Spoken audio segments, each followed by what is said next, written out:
All right, so the next thing we're going to do for this project is we are going to open up a new Sheets right from your Google Drive. So open up a blank Sheets because here we're going to write the cost for our trip. So double click the blank one. And here's where we're going to itemize and put exactly what costs we have for our trip.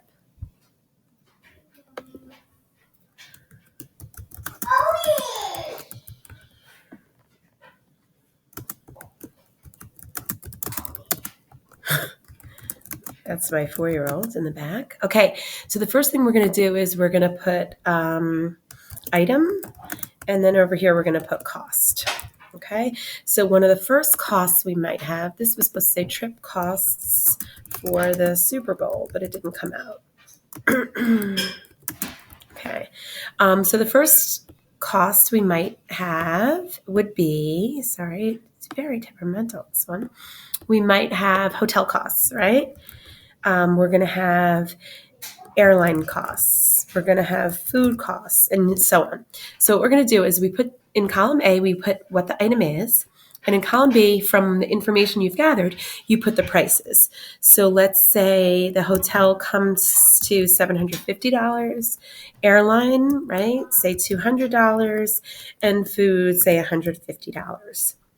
Okay, so once you have all your items in, there will be many more than this. But what you're going to do is Sheets automatically figures out how much things cost and stuff like that. So we're going to put down here, we're going to want to total the amount we spent.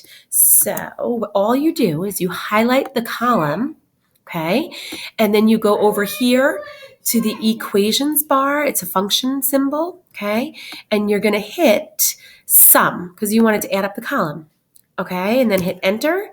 And so far I've spent $1,100 on this trip. So again, all you do is put your information column A, column B you would put the cost, you highlight the information, you come up to the functions, and you want to figure out the sum.